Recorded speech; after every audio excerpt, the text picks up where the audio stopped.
All right, beautiful people. My apologies for the delay. I'm out in Tosa this morning and I had to set up my stuff and I was a little discombobulated when I take the show on the road. And so I apologize for the slight delay.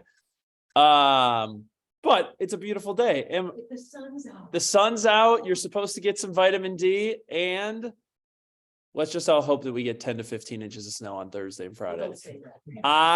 So you can go skiing. I would go skiing. I have multiple snow blowers. I embrace everything about it. So I'm hoping for it. Yeah. So having said that, I just want to give you guys a quick heads up.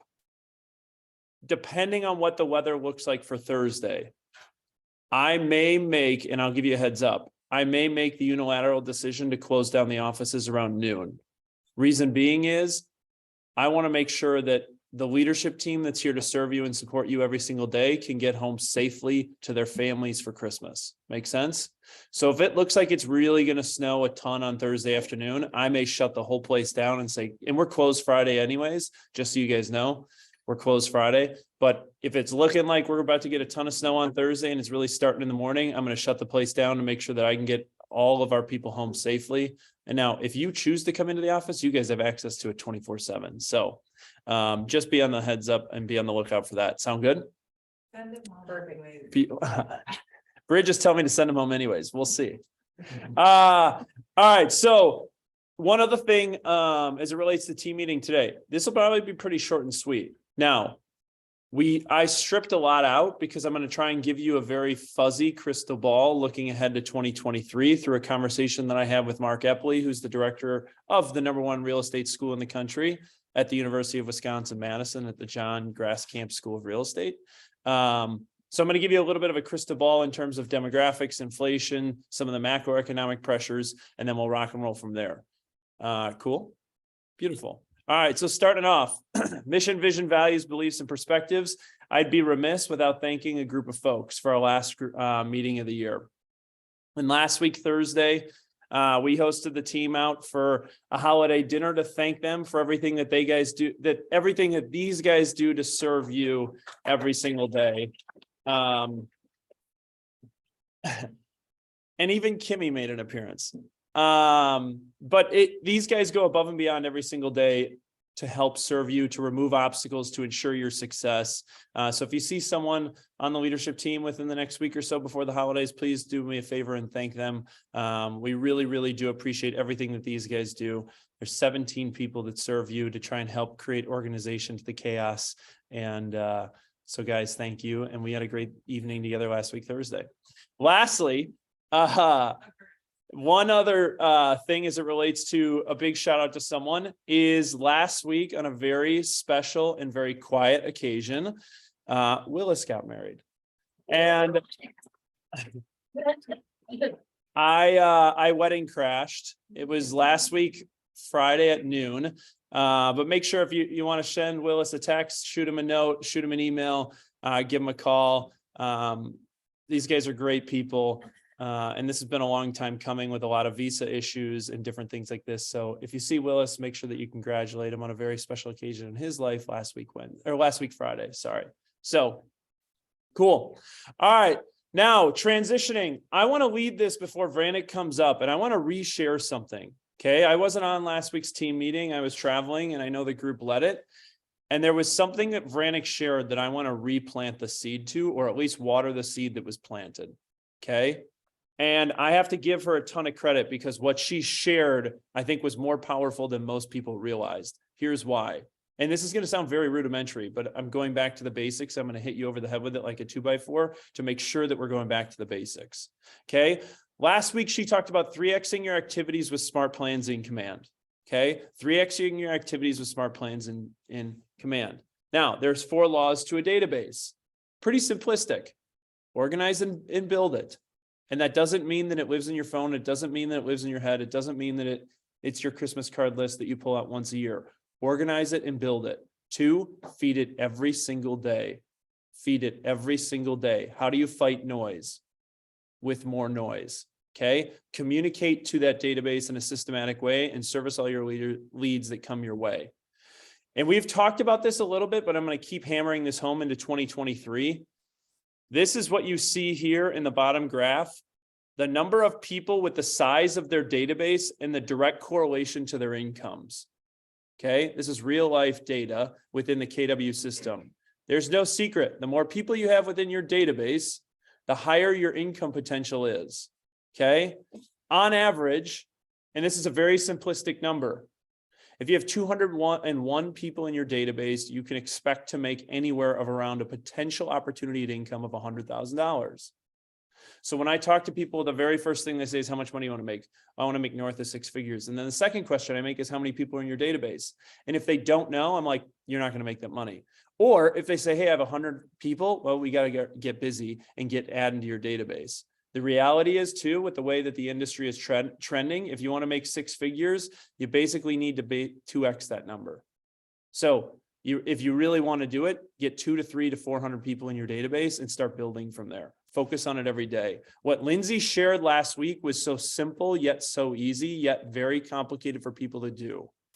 Organize it and build it, feed it every day, communicate it in a systematic way, service all your leads that come your way.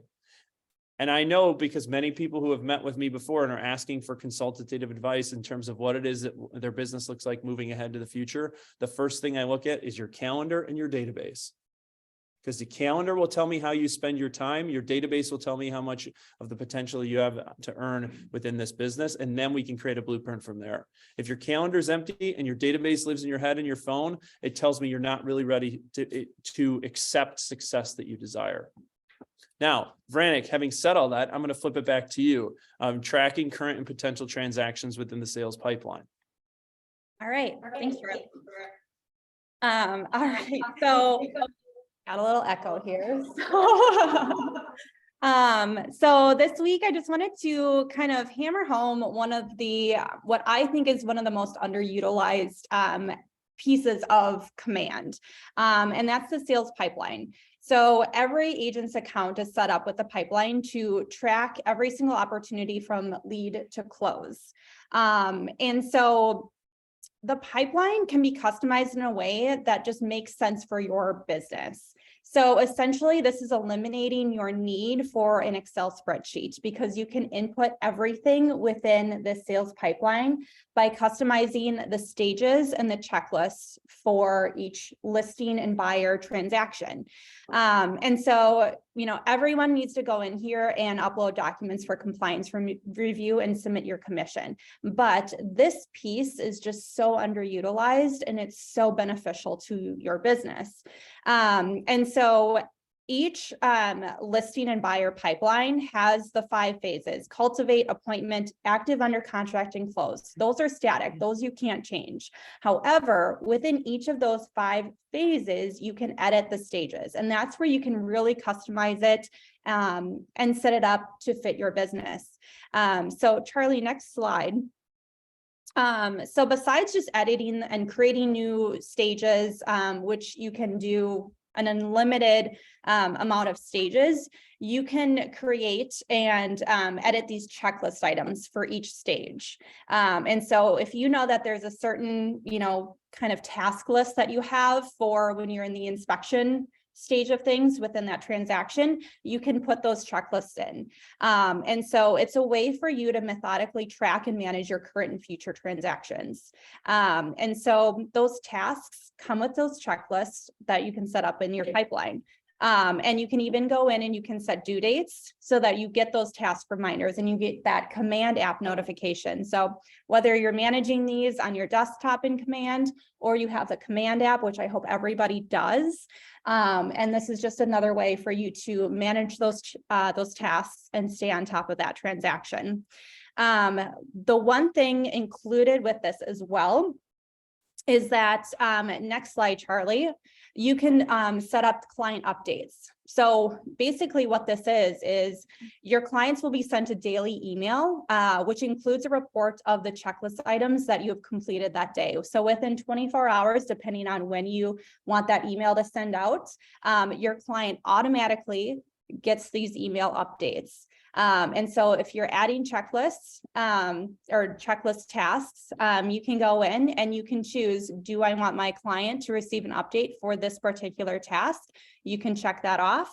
And when you complete that task, your client will receive an automated email saying, hey, this is what we've completed, and here you go. And so you can actually, you can specify for each transaction, you know, when the emails are sent out, and who receives them as well.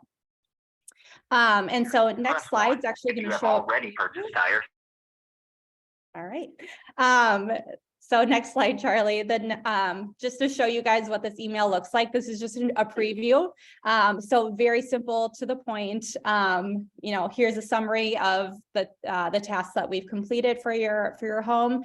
And it just goes through which tasks you've completed. So really simple. And this is just skimming the surface of what the sales pipeline can do. But setting it up, customizing the stages, the checklist, utilizing those client updates, it's hugely beneficial to your business. And so if you're interested in learning more about this, we are doing our tech and marketing training this Thursday over Zoom, all about the sales pipeline, how to customize it, and set that up for both your listing and your buyer pipelines in Command. So that's this Thursday. I think the next slide will show you, yeah, this Thursday at 11 a.m. It's over Zoom. It'll be recorded, uploaded to YouTube. So if you can't make it this Thursday, you'll find it on our tech and marketing playlist on our YouTube channel. And one final reminder, just to kind of wrap this up, Charlie already mentioned, you know, getting 201 contacts in your database. So we've got less than 2 weeks left of this year. Make sure, if you could do one thing, get 200 contacts in your database if you haven't already, and scan the QR code, watch this short video. This is just a way to help you with that. So if you need help downloading contacts from your phone, pulling contacts from the MLS tax records, and utilizing your social media channels to get more contacts in your database. This is just hugely helpful. The videos with Marty Miller and another, I think, regional tech trainer in KW, and they just talk about best practices, how to build up your database. If you have questions, please don't hesitate to reach out. I'm happy to help you with this as well. That's Beautiful. Guys, leverage is the new hustle. Okay. In a complex world where communication is key to the transaction, an easy way to do it is to set up a sales pipeline for your clients. So they're automatically being notified as to where they are in the process. It's a great tool. If you need help, hit up Lindsay. Second thing, and I'm going to hammer this home because I think this is the key to success in 2023. Database, database, database, database, database, database, database. It sounds rudimentary and routine. And it's amazing to me the amount of lead catchers we have in this business over the last 3 to 4 years where they've been catching leads, but they haven't been systematically organizing their database, feeding it and communicating it on a routine basis. And the reason why I'm hounding on it is because those that will separate themselves in 2023 will be those that communicate value to their database on a routine basis. Make sense? And if you want to make more than 100K, great, 2x every number. So 200 people equals 100K, 400 people equals 200K. The math works really simply and it's bulletproof. Okay, so if you want to make 1 million, how many people you have to have in your database? It'd be 10. So 10. 2,000. You'd have to have 2,000 people in your database to make them to net an opportunity income of $1 million.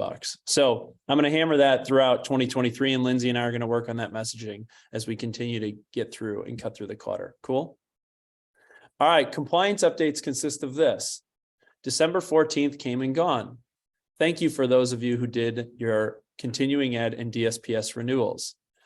Outside of DSPS and continuing ed renewals, some of you still owe GMAR updates. So if you're getting a phone call from Steph, yes, she is calling you for a reason because some people still have not paid GMAR. You will know when you haven't paid GMAR when the MLS shuts off.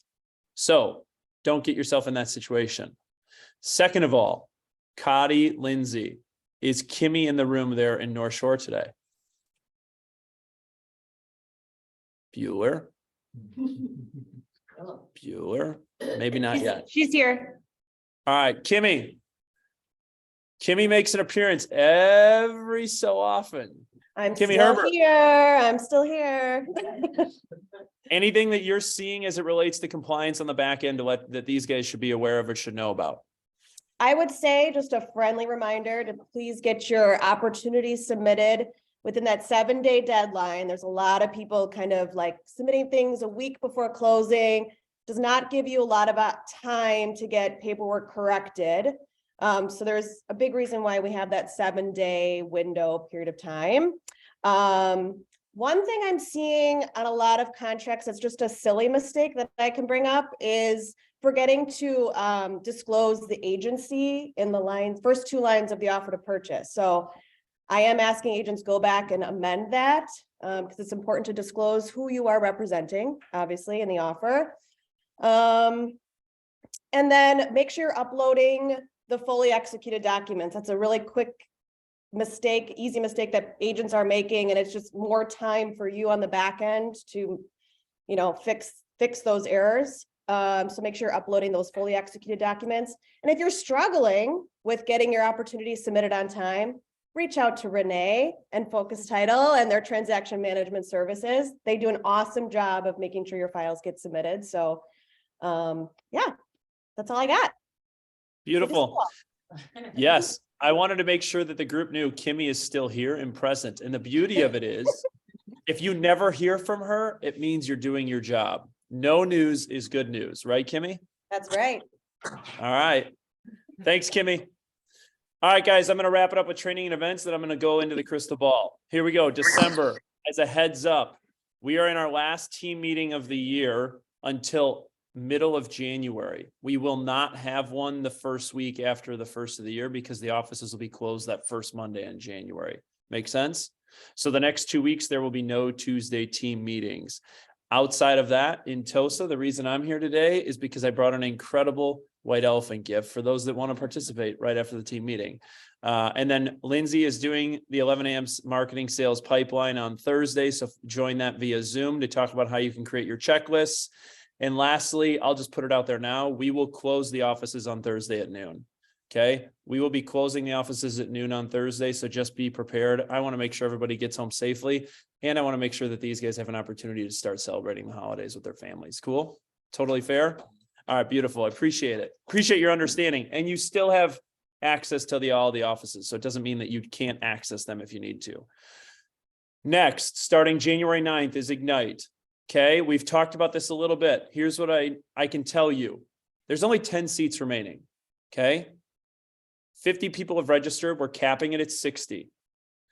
And the beauty of Ignite is this: whether you're new licensed to the business or been in the business a long time, old dogs can learn new tricks. Okay. It's how willing and accepting you are to learning new things. The beauty of this class is learning from a diversity of a thought and diversity of approach. East side, west side, north side, south side. You're getting it from all different places. Okay. An incredible course. If you want to register, snap the pick. There's only 10 seats left. I'm leading it on Monday, January 9th to kick it off. We have a whole structure around accountability. We have a whole structure around what I would call Pavlov. And Pavlov is we're going to reward the activities based on the homework in which you do to get the desired outcome you desire, which is your income. But then we're going to layer in a handful of things on top so that we're driving the activities to help you become productive. Make sense? So if you want to register for Ignite, there you go. There's 10 seats left. And then next, family reunion. It's where all the top people will be. Anaheim, California, February 18th to 21st. If you want more information, hit us up. All right, I'm going into a conversation here, and this is edited down for clarity and length. Now, in total, Mark Eppley is one of the most incredible humans. He used to live a block from the North Shore office when he was at Marquette University. Now he's over in Madison, running the James Grasscamp Center for Real Estate. It's the #1 real estate school in the country. Mark has been probably one of my foremost thought leaders in terms of who I go to when looking at macroeconomic trends. What I'm going to do today is I'm going to boil down about a 2.5-hour conversation and then follow it up that he sent me all these different data points and presentations as to what's going on within our environment. Now, what I'm going to do even further after today is I'm going to take my notes, put them on all the slides, and then I will send them out to make it very easy for you to comprehend and make sense of. Does that make sense? So I'm going to walk you through this in terms of what we believe we are seeing in the industry heading into 2023. Cool. All right. So macroeconomic and single family real estate outlook. Here we go. GDP and inflation. Okay. We've heard a lot about it. What does it mean? Where is it going? First of all, hold on. I'm going to move some stuff on my screen so that you guys can see this. Boom. Real GDP growth was supercharged in 2021 and positive in 2022 of Q3. Okay. GDP growth, as you can see here, quite frankly, was this. It was fueled by $7 trillion of government and economic spending. What happened was in Q1 and Q2 of 2022 is we had basically an economy that was receding. The fact that we saw 2.9% GDP growth in Q3 of 2023 is healthy. Now, the strong GDP growth came from large fiscal and monetary stimulus. You can see here when that stimulus occurred, basically in Q2 and Q3 of 2020, you can see the absolute massive spike in the fiscal stimulus of $7 trillion of between where we were in Q1 of 2020 to where we were in Q3 of 2020. And then the continued spending by the government is where then inflation showed up, right? And fiscal and monetary stimulus created 40-year highs. Now, this is the inflationary rates, again, seeing here from 2020 going to where we are in 2022. I'm just pulling out my notes to make sure that I touch on some of this stuff. It's the highest inflation rate we had seen in 40 years. Why is this important? Okay. The reason why this is important is the consumer price index. This is where people's net incomes go. 42% of people's net incomes goes to housing. Okay. And so when you have inflation rates that are driving up like this, where do you think it's going to hit first? Net incomes as it relates to housing. Okay. So the inflationary pressures start showing up in our most frequently purchased products. Okay. On the left, I'm going to walk you through this. I realize I'm sharing a lot, but I'll boil this down for you and send this back out. Inflationary pressures by frequency of purchase. Dark blue is frequent purchases. Think your groceries and gas.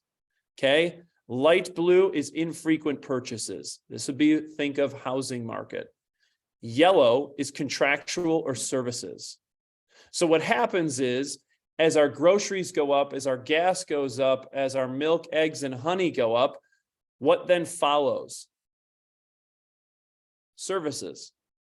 Because the other thing you have to understand, 1/3 of our economy makes up of goods, 2/3 of our economy makes up as services.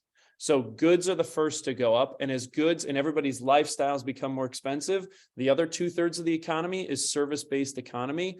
Those services then start going up. So think about it like this.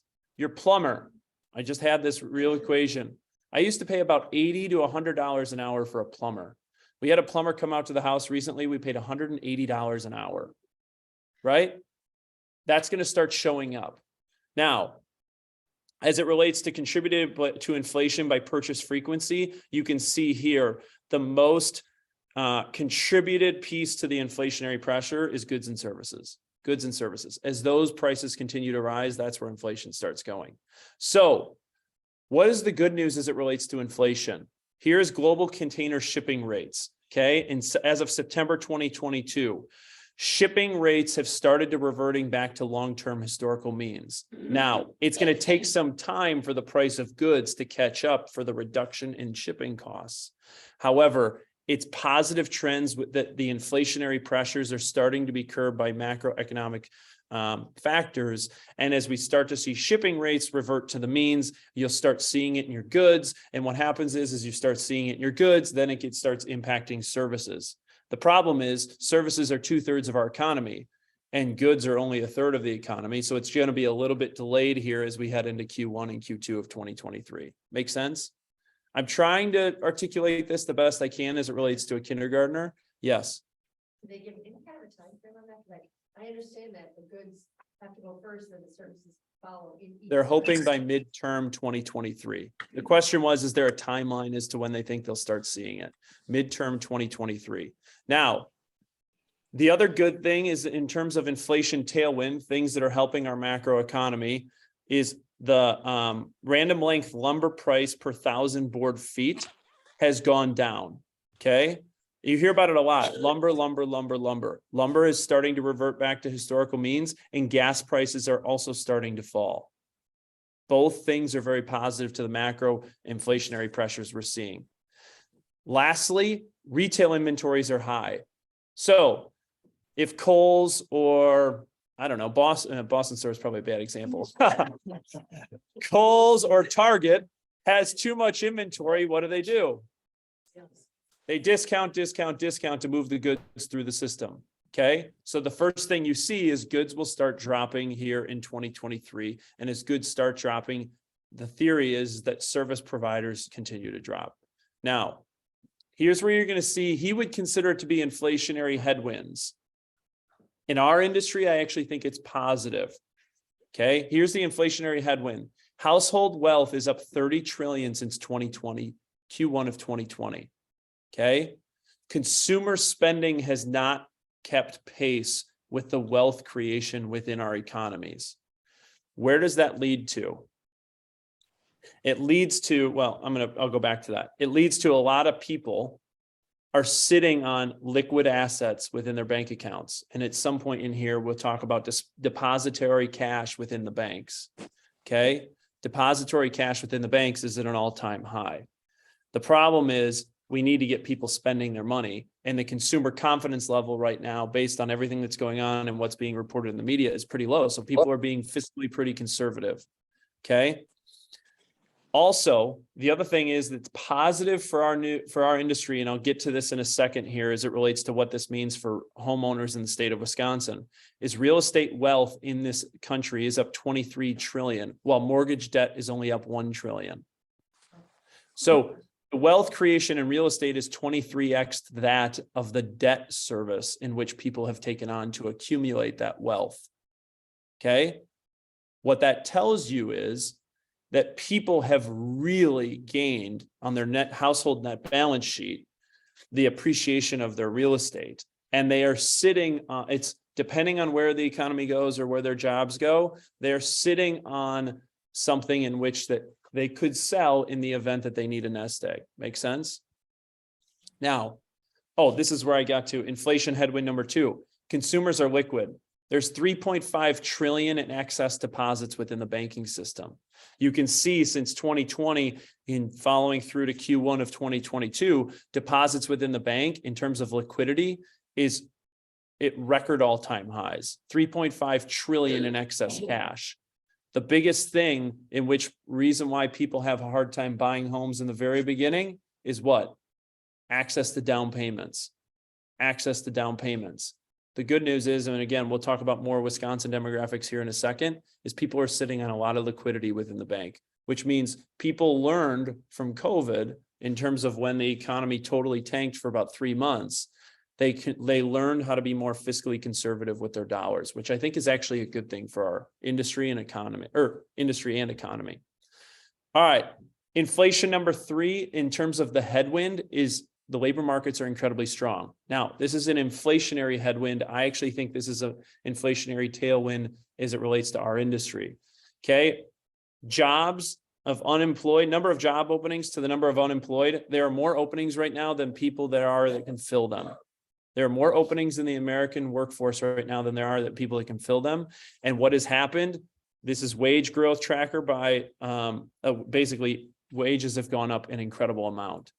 The positive news in which I took away from this conversation is people always need a place to live, and they always need to be able to afford where they live.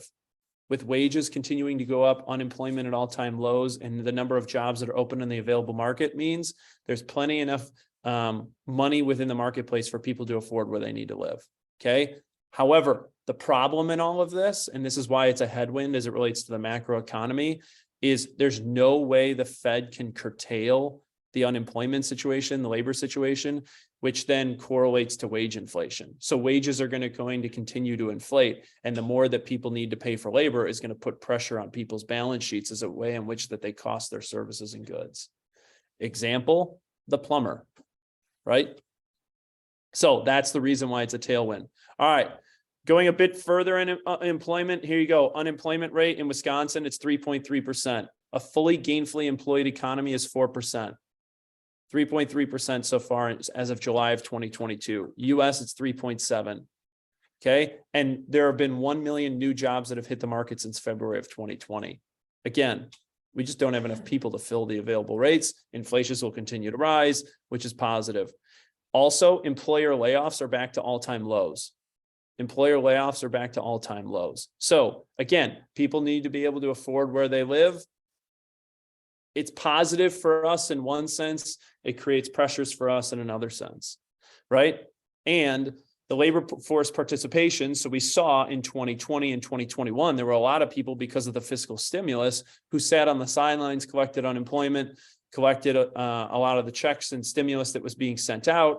And it created a lot of people that sat on the sidelines because they were getting paid to sit on the sidelines. And it was actually, some people were making more money sitting on the sidelines than they were in the labor force market. You're starting to see now that labor force participation is working back to long-term averages, again, which is positive and healthy. We need people working in order to fill the empty roles we have in order for our economy to move forward.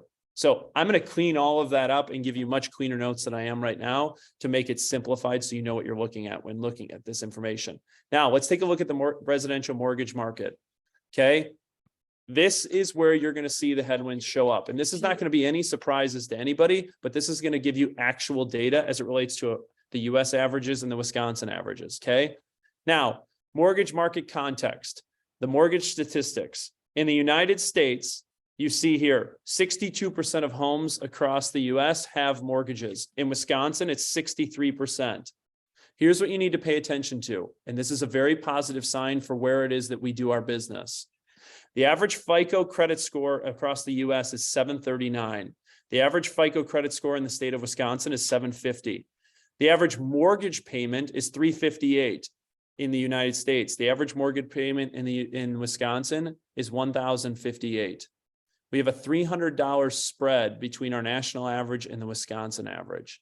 The beauty in this, as we've talked about wealth accumulation, debt to income ratios, all those sorts of things, is the Wisconsin consumer, in terms of the Wisconsin homeowner. Let me clarify. The Wisconsin homeowner is well positioned to weather the rising interest rates because they have the ability to do so based on their current situations, more so than what they see across the US.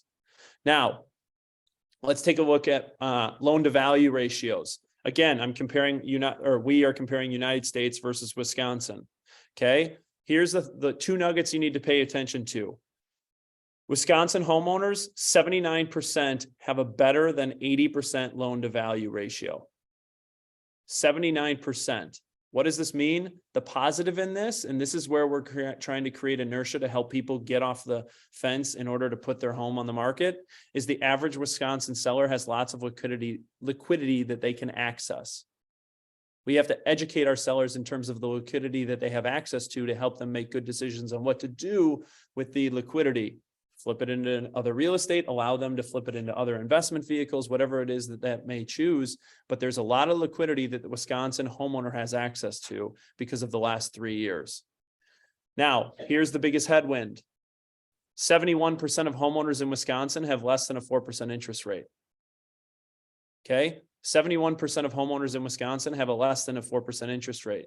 So the positive is they have liquidity, probably isn't the right term. It's a lot of equity. They have a lot of equity within their home that they have access to. And yet they're looking at the cost of the capital and saying, well, 71% of us are less than 4%. Our job and our ability to get people to list their homes is going to be the number one objection that you're going to have to overcome. And it's going to, how do we help people understand and realize how to get people out of a 4% to create inertia to get them into the market? This will continue to put pressure on our inventory situation, which had improved in the middle of the summer and has gotten worse than it's been in the last 2 to 3 years. Okay. Now, here's the positives.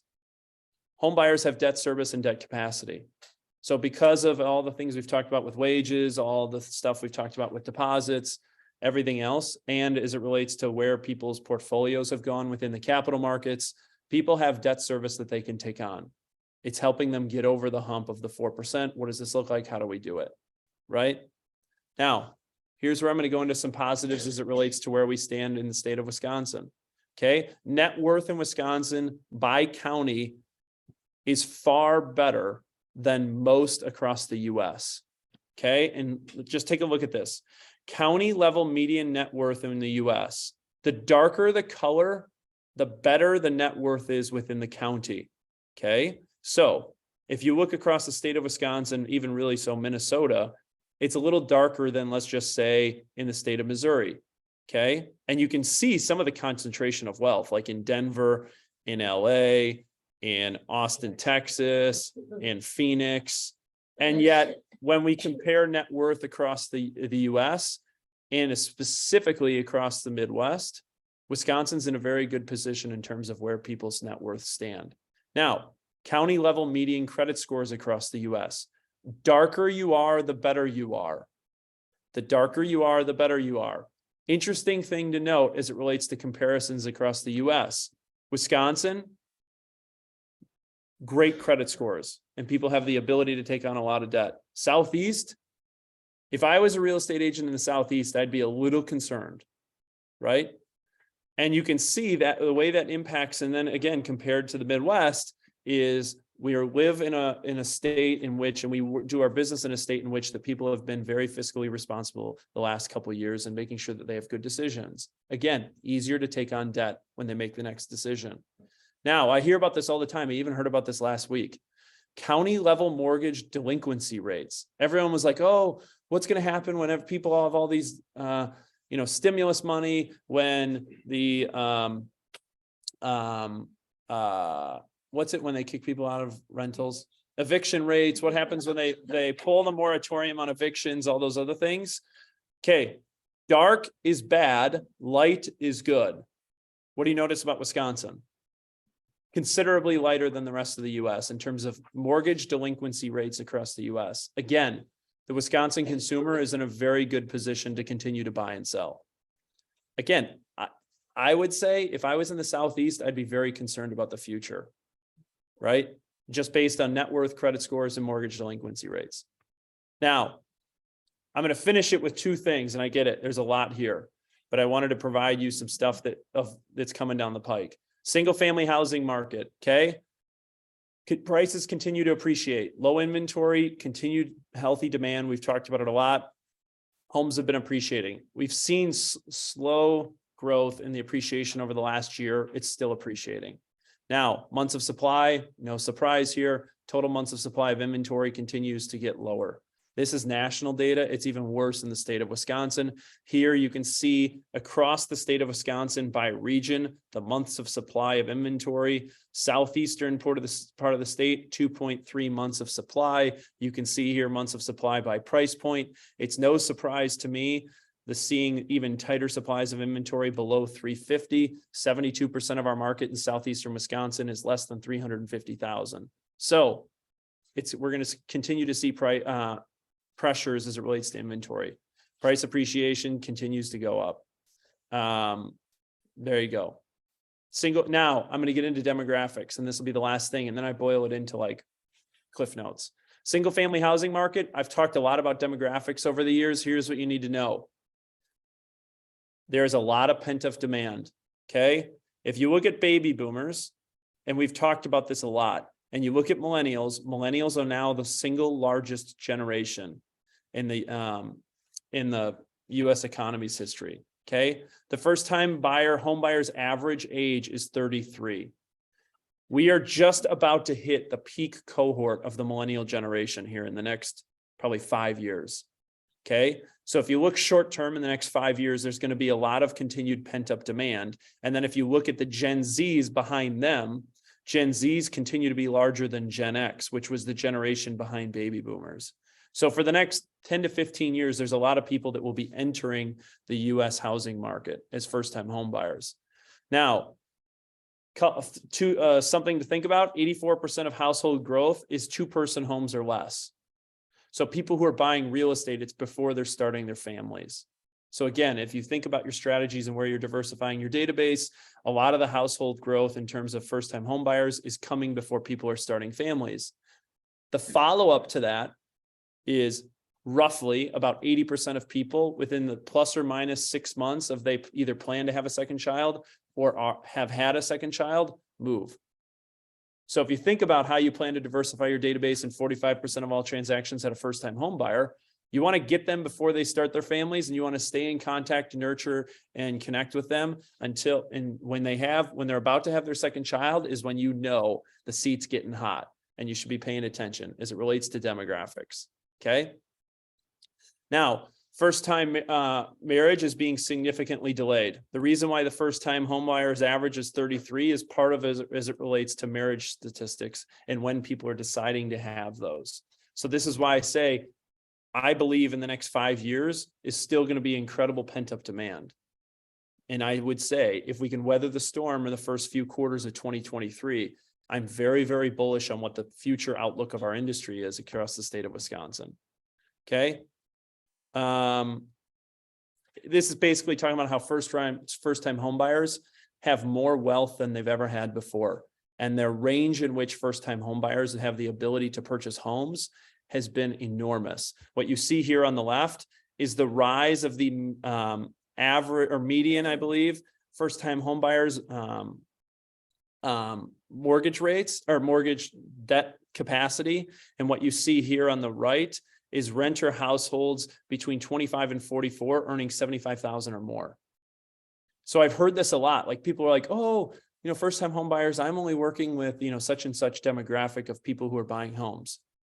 First-time home buyers are buying homes at $500,000, $600,000, $700,000 because of the wage and the way in which that people are earning within this industry. All right. There's a lot of information. And I tried to boil a 3-hour conversation in about 20 minutes. Here's what I'd tell you. Okay. Inflationary pressures will continue to be headwinds in the market entering into Q1 and Q2. I do believe between January and June, it's going to be slow. Okay. Consumer confidence is low. The media is going to talk about how our industry is going to be down 10, 15, 20%. If anybody paid attention, November in the state in southeastern Wisconsin was down 30%. Now, it's down 30% coming off of all-time historical highs, so we need to keep that in perspective, but that doesn't help consumer confidence. There are positive signs of inflationary pressures receding. However, it will be a continued short-term snag in the market heading into 2023. This is why I'm saying I think the beginning half of 2023 could be difficult.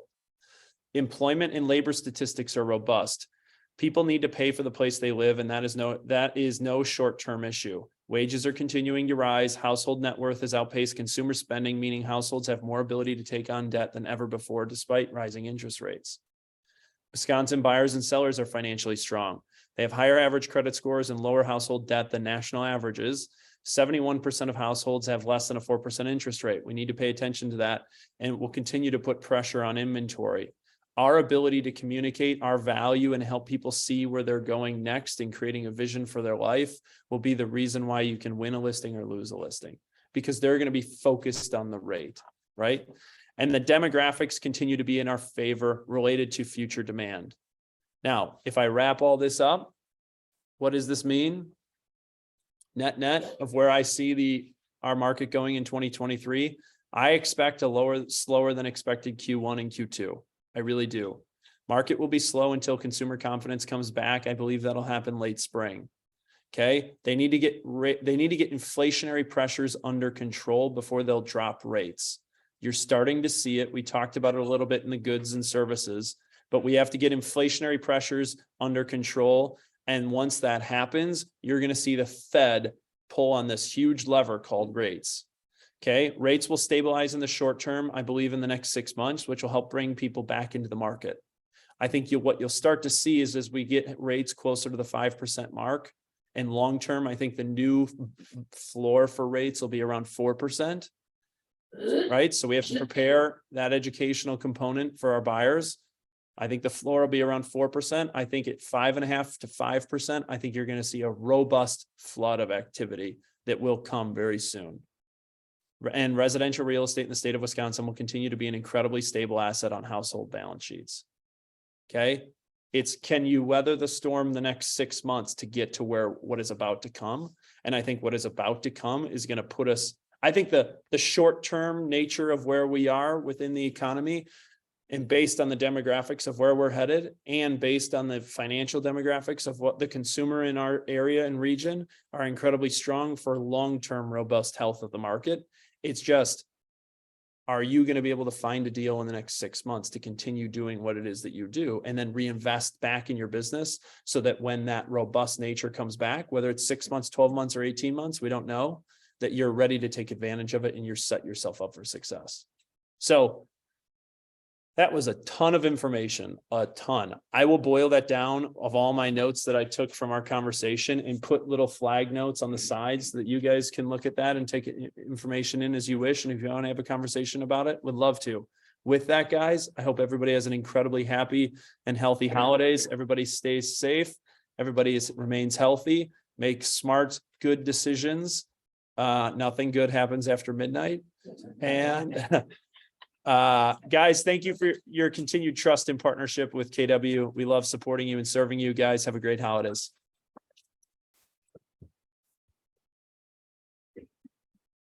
I know.